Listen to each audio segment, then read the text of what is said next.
Midday Treat with NAZ Elite, a monthly podcast in which I chat with HOKA NAZ Elite team members, and you'll get a behind-the-scenes scoop on their training, racing, and everyday lives.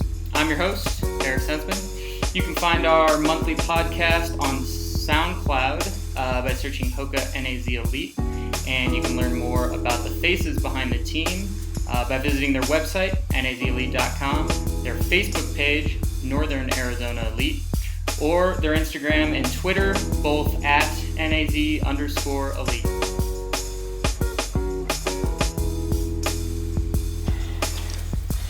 Hey, welcome everybody. This is the HOKA NAZ Elite Midday Treat podcast, and I am your guest host today, Ben Rosario, and we are talking to Nick Hilton, one of the newest members of HOKA NAZ Elite.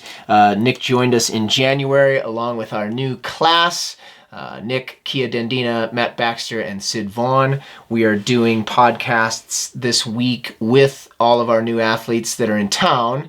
And then Matt, who's in New Zealand, will be joining us for a podcast when he gets here in February. So let's get to know Nick Hilton. And by the way, if you're missing Eric Senseman, our normal host, he was he was otherwise occupied this morning with a little emergency. Everything's okay, but I'm stepping in, and I usually write these questions anyway, so it's fine.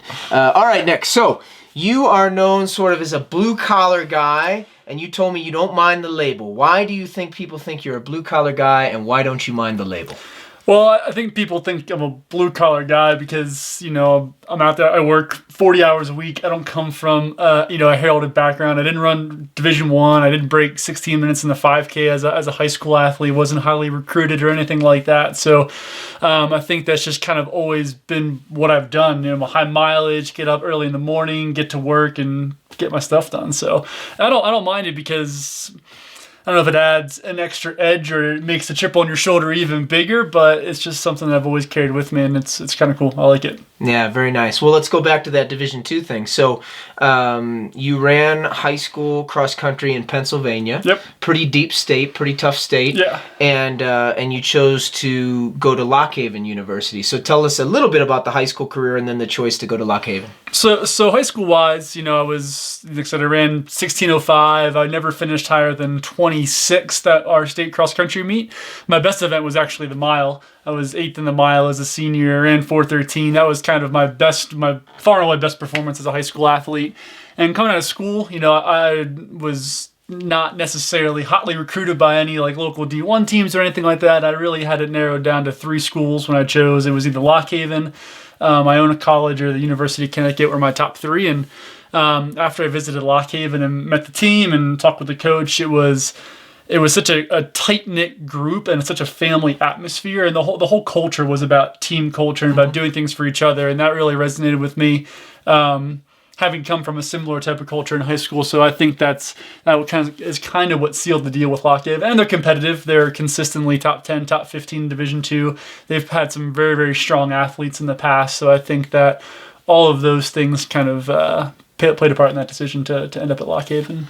And you and I have talked about your coach at Lock Haven and the program there, what kind of training you guys did. Share that a little bit. So when I was in school, we were definitely a high mileage program. We carried that blue collar mantle all throughout college. A lot of guys, and I think you find this in Division II a lot, and even on big D1 schools to some degree, you have all these 10 flat 2 milers who run a lot of mileage, and we carried that mantle proudly, and that's what we did. I ran up to about 118, 120 miles a week at a couple different points during cross-country season. Did a lot of long, hard, steady-state threshold type efforts, and that was really where we focused, especially during cross-country. In track, I was a steeplechaser, so obviously we would change tack a little bit, but still came at it from a strength standpoint. I didn't train for the steeplechaser like a miler. I trained for the steeplechaser like a 10K runner with lots of threshold Ks, 800 repeats, that kind of thing, mile repeats. So as from a training background, that's all I did throughout college, with some speed work obviously mixed in along the way, but really mostly just lots of mileage and lots of long workouts. What brought you to the steeplechase? Was that your idea? Was that coach's idea? Why did you try? Was it just because you're tall? I feel like a lot of tall kids get thrown into the steeple, which doesn't really always equate, but yeah. you did take to it. So what happened there? Yeah, so I remember at the state track championships my senior year of high school. Actually, Coach Russell was there. I remember sitting with him in the stands for a little bit, and that's when he told me, at that point, he had me penciled in for the steeplechase. So before I had ever definitely coach's decision. Okay. Yes, before I'd ever run a step at Lock Haven, I was already penciled in as a steeplechaser. I think I took to it well. One is because I'm tall and I'm fairly coordinated, I'm fairly athletic, so I didn't have too much of an issue getting over the hurdles and getting over the bears. I took to that pretty well. And then I had pretty good speed background combined with good strength. So those two things physiologically, I think, played into me being a steeplechaser. But the best steeplechaser at Lock Haven prior to me coming to school was another kind of tall, a little bit of a bigger guy as well. So I think I just fit right into that mold. So that's probably part of the reason why I ended up there too. But I loved the event. It was fun. I had a lot of success with it. I don't think I would go back and run anything else. I think the steeple I had a great experience there. Well, tell us how good you got. What did you finish in Division 2 in the steeple? My best finish was 4th. My senior year. I was 5th the previous year, and my PR in college was 8:53. Okay. I think my junior year when I ran 8:53, I was probably in 8:45 shape. At nationals in the first round, the prelims, I ran 8:56 in the first prelim, kind of out in front of everybody for the most of it, just solo. And then I came back in the final and ran 8:53, and those are both the first 2 times I broke 9. Okay. I think if I went and ran at a big meet like a Mountain Sac or a Stanford where I could just tuck in and run at the end of the season, I think it would have ran closer to 8:45 or so. Yeah. But that's the beauty of D2, isn't it? Because I ran Division 2 as well. And, I think a lot of kids would be better served in Division 2. Oh, no doubt. I mean, when I talk, especially here in Flagstaff, really wherever I've been involved in the running community, I'm always telling kids, because you get that Division 1 fever, and I had it to a degree as well, too, where you want to run for these big-name schools and these big-name coaches, but I know personally if I would have gone D1, I would have gotten just rolled. Yeah. My freshman year, I was our 5th man. I ran 15:38 in the 5K, and there was a long process for me to get accustomed to the training and get into that kind of system. And I know if I was at a D1 school, I probably would have been out the back and forgotten about it pretty quickly. Yeah. So for me, D2 was a perfect choice. It allowed me a couple years to develop and really grow into myself and become a better athlete. I think there are so many young men and women out there who would benefit from that type of atmosphere. It's lower stress. The ability to travel and make national championships and go to those type of events is so much higher. The probability is so much higher than like a Division 1 school. So I will always be a proponent for Division 2, especially Lock Haven University of Pennsylvania. Coach Russell is an excellent coach. There's a great history of good athletes there. So That's right. Well, and I would touch on what you said at the end about the national championship experiences, because it is about experiences. And of course, I'm glad that the high school athlete believes in himself or herself and believes that they can make it at the Division 1 level. But, facts are facts. It's a very high level, you know, and if you want to have, if you want to take into account what sorts of experiences you're going to have over the course of 4 or 5 years, and you can look at a Division 2 school who goes, like you said, goes to the national meet, finishes in the top 10 every year, top 15 every year. It's hard because they don't know that experience, but I'm telling you, it's a better experience to run the national meet at the Division 2 level than sit on the bench at the Division 1 level. And it's such a fine line because, of course, again, the kid wants to believe that they're going to make it. And we're not saying that you get thrown to the back and not cared about at every Division 1 school. We're not saying that. Yeah. But the very best ones, it's tough. Yeah. It's real tough. And if you're not going to go to the very best ones that go to the national meet every year, in my mind, you might as well go to the Division 2 school that does go to a national meet every year, and you do get those experiences. But that's our pitch. It's also hard to suss out that culture. You're going to do a D1 school. They're putting on their best face. You don't know exactly what it's gonna be like either. And that's really any school. But I think D2, if you're in that position, I think it's a safer play. To have a good experience. But. All right. So let's dig into the next big decision in your life. We talked about choosing Lock Haven, but then you finish at Lock Haven. You're an 8:53 steepler, 4th in Division 2. Certainly that's good, but it's not necessarily something that you would say, oh, this guy is going to keep running. He's going to try to make something of this. So you took that and said, no, I am going to do that. I am going to keep running. And on top of that, I'm going to move to Flagstaff, Arizona, sight unseen. So how did that come about?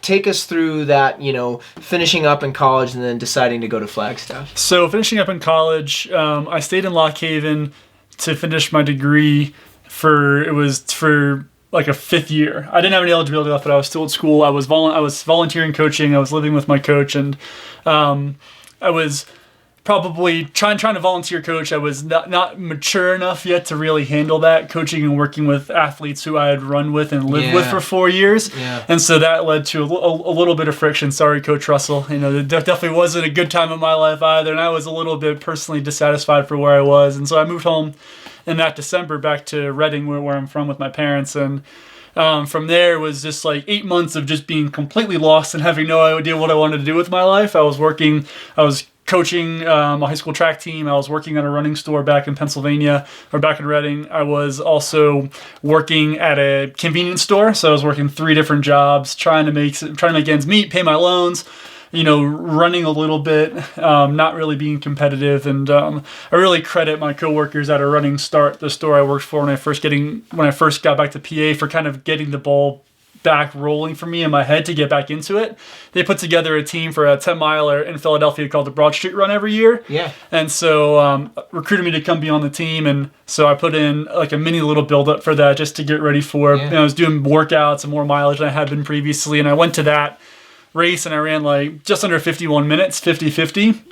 I was like 4th US. I won a little bit of money. And for me, that just clicked. And I was like, oh, I can still do this. I still have the ability to do this. I can do this at a relatively high level. And that's what kind of kicked off the process of trying to find a place to train. Okay. And then from that point, I researched a bunch of different opportunities. I sent emails to, every club, cold called everybody, to very little response. And then I had an interview and went up to a place called New England Distance in Rhode Island. That was at the very inception of that club. They were just getting started, so I went up there to talk with them about what they had going on. They did and still have a really great thing going on up in Rhode Island with that.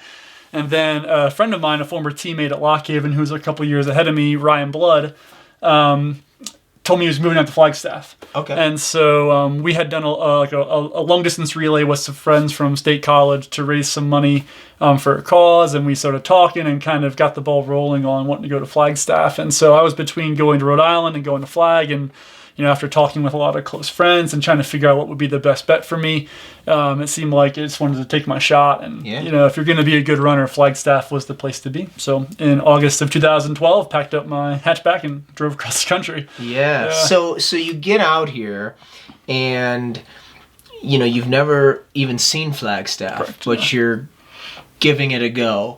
How scary was that? How exhilarating was that? Tell us about the emotions involved for a 22, 23-year-old kid coming out here with really just nothing more than a dream at that point. I mean, it was certainly exhilarating. Everyone talks about wanting to just do that, to just go out on a limb and make something happen. My parents would talk about it and talk about how they never did that, and so. For me, once I made the decision, you kind of put on your stubborn hat and you get excited about it and you get out here and, nothing is ever exactly how you imagine it's going to be. And Flagstaff definitely was in that role. But in some ways, it was also the complete opposite. It was everything that I ever imagined it could possibly be. And I knew for myself to make it work, it was like, you're just going to have to get out there, pound the pavement, find a job or two if you can, and do your best to make ends meet. When I left Pennsylvania, I had $1,500. $500 of that was spent for gas and whatever on the trip out. $500 I gave to Alicia Shea for my first month's rent, and then I had $500 to live off of until I got a job. So there was certainly that sense of urgency to that's great, to get rolling, and pretty quickly with the help of some friends and whatever, I was able to get a job at a coffee shop and a restaurant. And then where were you working at first? Kickstand Cafe was my first job in town. And then I also got a job at a restaurant downtown called Pasto, which is now defunct. Yeah. And I was working. Nothing to do with you. Nothing to do with me. No, I only worked there for like 3 or 4 weeks, and then I got the job at Run Flagstaff. Okay. And then once I got that job, I dropped the restaurant. I worked at the cafe and Run Flagstaff, both for about 6 months, and eventually I was able to just work at the shop for. Very good. Yeah. Very good. As you think about it now in retrospect, are there any regrets? Are there anything you would have done differently? Or is there anything you would have done?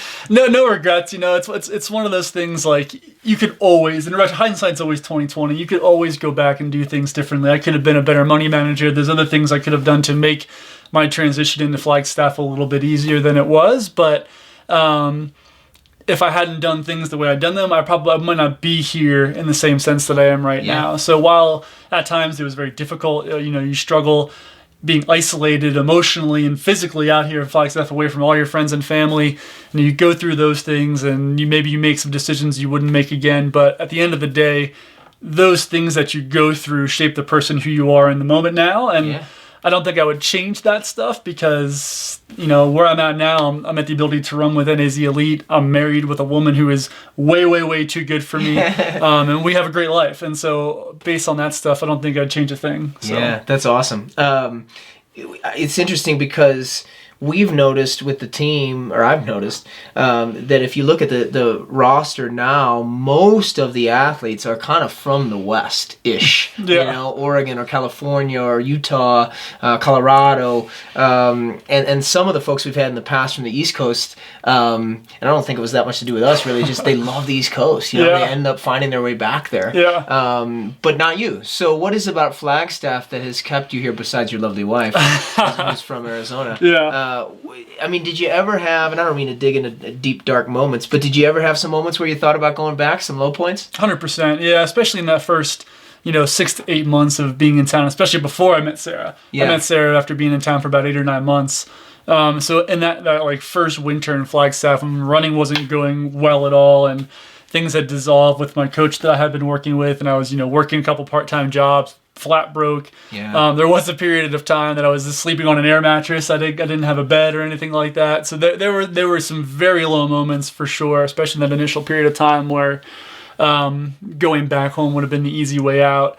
But then it's just like I decided to get stubborn. I'm like, I came out here for a reason. I'm not going back to Pennsylvania with my tail tucked between my legs, and no one at home would blame me for it. I have great parents. They would have been more than gracious about the whole thing. My extended family, all my friends, no one would have blamed me a cent, but I wouldn't be able to live with myself if I had done that. So you just kind of dig in and get tough. And in terms of in the future, I love the East Coast, and every time I go back, I'm always like, man, there's something about it. There's a different energy to it.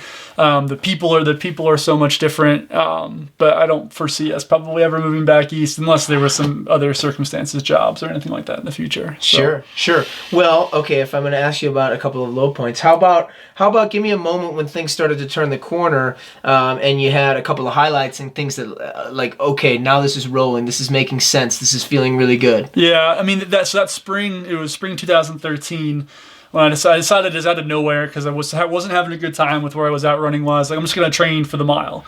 I love the mile, it's fun. I feel like I was underdeveloped there anyway, so I just started doing a lot of speed work.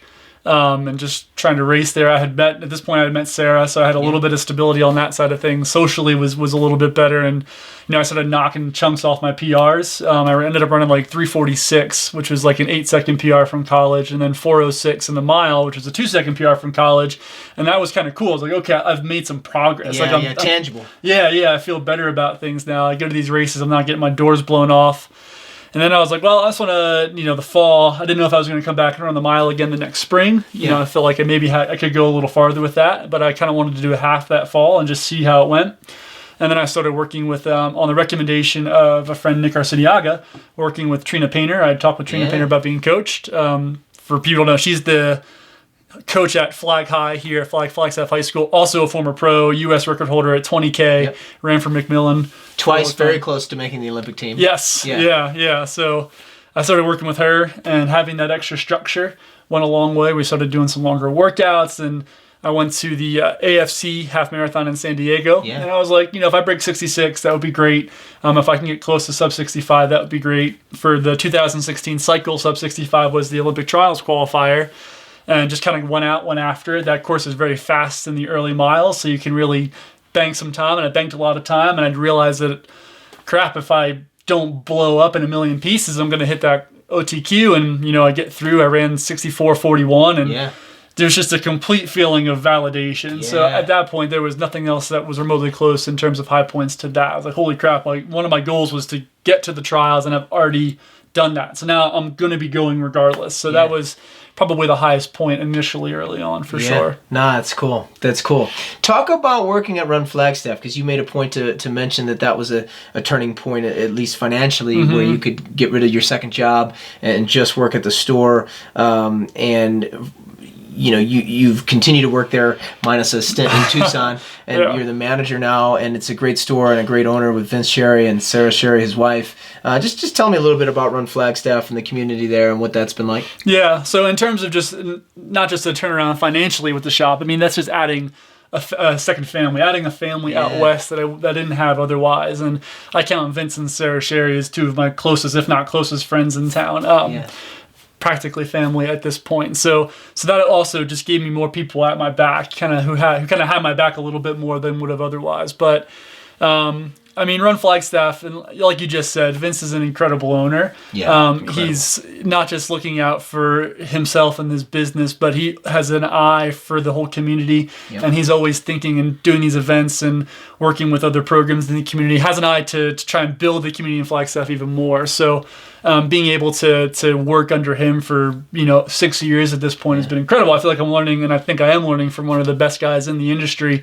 Not just in terms of being a great guy, but in terms of footwear knowledge and how to get people into shoes and things like that. I would hazard to guess that there's maybe nobody or just a handful of people who are better than him, at least in my experiences of who I've met in the industry thus far. So professionally, it's just a fantastic place to work. They've always been incredible with my scheduling and racing and things like that. And I'm just grateful to have the opportunity to work at the running store in Flagstaff, Arizona. It's kind of cool. It's very cool. It's kind of cool. Well, I was jotting things down before this for Eric, and one of the things that I kind of made a note of is, circling back to the blue collar aspect, is I think you have so much in common with so many of our young fans that are sort of in that collegiate or just out of college, situation, and so many of them work at running stores. And I think, I want you to speak to it, but I always felt like when I owned a running store, one thing I used to always remind the employees was that, look, if you're working at a running store because you love running, and then it allows you to also run and stay involved in something you're very passionate about, don't let people tell you that's not a job. Or not a profession. That used to make me really angry when I'd hear, so-and-so say that, oh yeah, my parents, want me to do this or want me to, what's the problem? Like you're working, in your case, for a wonderful person. You love what you're doing. You're making money. You're helping people on a daily basis. It's a wonderful profession. So, I don't know, just make a pitch for working at a running store. I mean, if you want to talk about something that drives people in the industry nuts, or people like Vince or myself, is when people say that working at a running shop is not a real job. Oh, it's terrible. I mean, you can't. Oh God, it just drives you nuts, because you can't even remotely equate it to anything along the lines of working. I mean, I worked at a gas station. I've worked in other places like that. I mean, or other retail. There's such a broad difference between what it takes to work at a running store versus what it takes to work in other types of retail. Not to discredit those jobs either. Just a different level of expertise that's required. And very specific knowledge.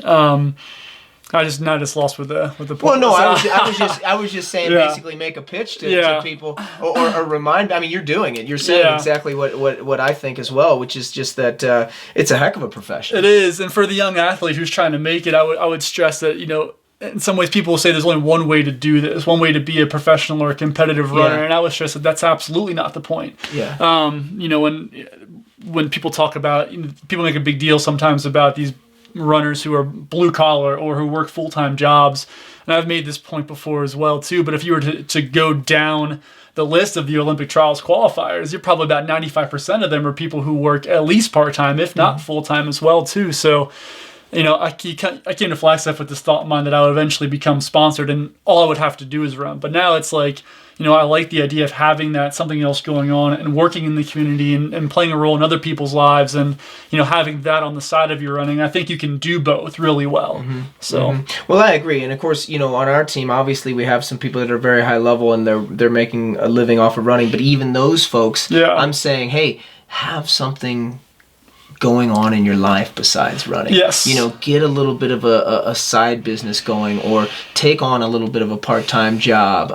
And many of them are doing that. Yeah. And it's really, I find that they're the most balanced athletes on the team. Yeah. And so having you, someone who works full-time and really busts his butt and has to and has no choice, it's great. It's great.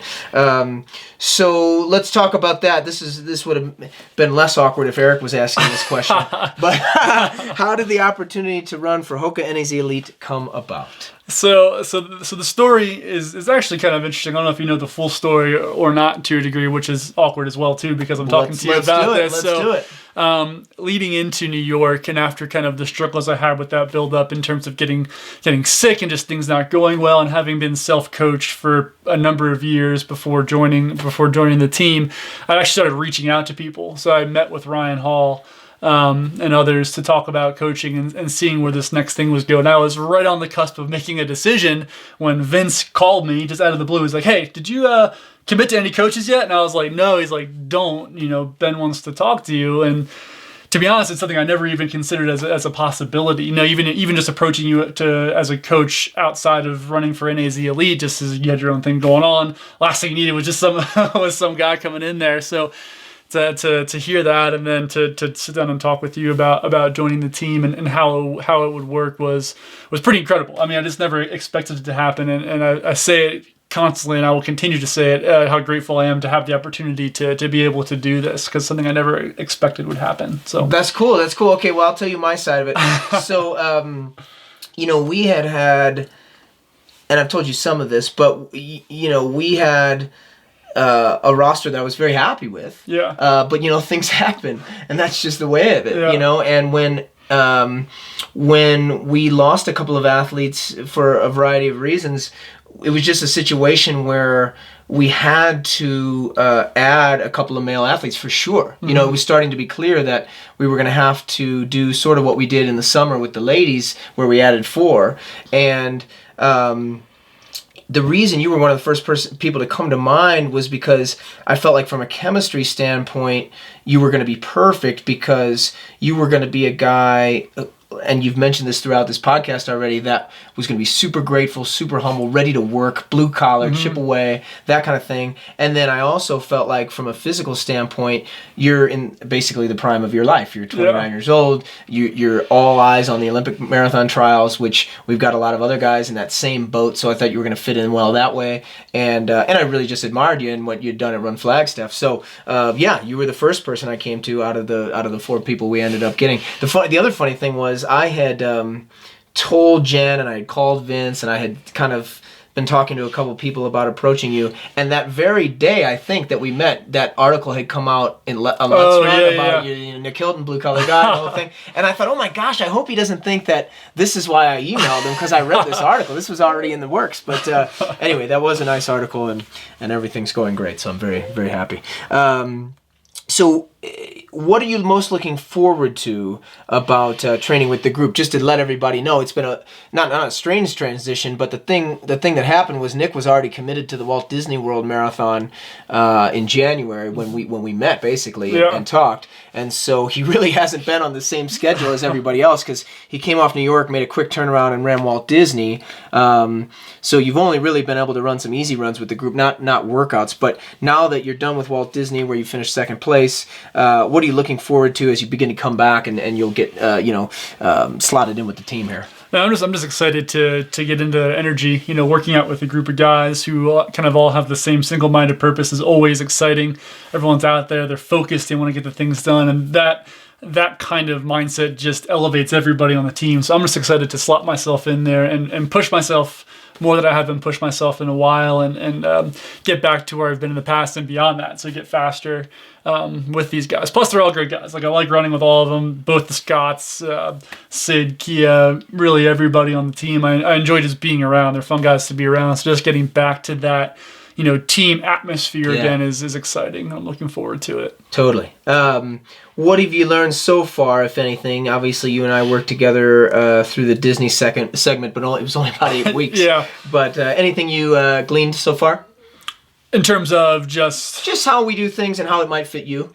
I mean, I was just been blown away just at the amount of support that how supported you feel as an athlete. You know, whether it's going to Camp Verde once a week, showing up to all the easy runs. You know, I just haven't been in that type of atmosphere for a while, so it's just like, wow, holy crap, this is cool. Like someone in my corner biking with me when it's 20 degrees outside at Camp Verde, and you know, freezing his butt off doing that stuff. So just that level of support has been awesome, and that's you know, the fact that you're going to feel that all the way through to the trials is exciting, and it just makes the process more fun. Cool.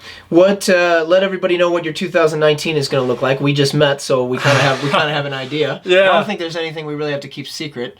So have at it. Yeah. So I think we're going to start off in April 7th at the Carlsbad 5000, which will be interesting. Not being a natural 5K guy, it's gonna be fun. I'm looking forward to blowing the tubes out on that one, especially on such an iconic course and such an iconic race. It's gonna be neat. And then run a 10K at the Mount Sac Relays. So hopefully, you know, knock out a good PR there and just be competitive, be at the front of that race, and see how that goes. Just learn to compete in that atmosphere again. After that will be 20 US 25K championships. Sorry. And that's one I'm circling on my calendar right now is one I'm most excited for. I think distance wise, that's like right in my sweet spot in terms of my physiological capabilities. And I think I can be really competitive there. Personally, I'm hoping to finish in the top 5 or 6. You know, I really want to knock out a good effort there and finish that one with a bang. And then the Rock and Roll San Diego half marathon in June will be the kind of the one that rounds out the season. Yep. And just excited to be in the type of fitness again where I can think about going after my PR and be really competitive with the guys in that field too. So yeah, we're excited about that schedule. You know, since it's me, I'll just say this, that you know, one of the things Nick will be able to work on over the course of that segment is everything, right? You know, he'll get to touch on all the zones throughout the segment. We'll emphasize strength, probably actually inverted of what most people do. We'll probably touch on a little bit speedier stuff early, and lean a little bit more to strength later, because he'll be doing Carlsbad and Mount Sac in the first part of the segment, and then the 25K and the half marathon in the second part of the segment. So we'll kind of invert the typical pyramid, if you will. Of course, to be honest, that's how we pretty much always do it anyway, is touching all the zones all the time, so it's not really that different.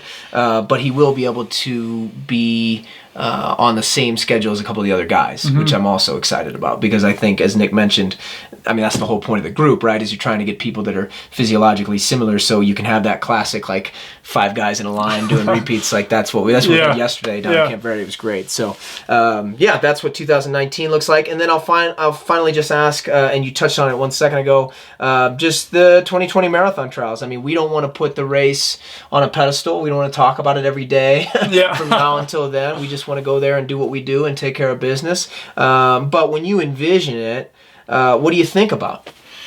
Man, I think about a lot of things. It just pops in your head. You know, if I'm doing an easy run solo by myself, it just, especially if I'm listening to another running podcast like that, it just comes up and you start kind of thinking about the race. And last time around in 2016, I put so much pressure on myself that it blew my build up and it blew the race itself, just having too much expectation. So one thing I'm just going to do is just not lay that expectation on myself. Just I've grown a ton as a person, as an athlete, to the point where I think I can go into this race and be a lot more relaxed. With that said, you know, the field is already dense. There's been 24 guys between 212 and 214. So, you know, it's just going to be an enormous pack out there for a very long period of time.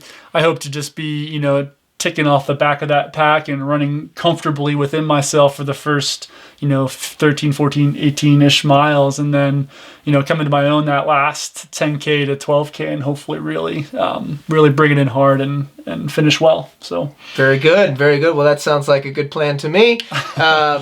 This was Nick Hilton, everybody. I think that was super cool. I think Nick's story is so similar to that of so many of you that listen and follow us. And so start following Nick. I think he can be a great inspiration for you. Thanks, everybody. Thanks so much, Ben. Appreciate it. Cool. Yeah.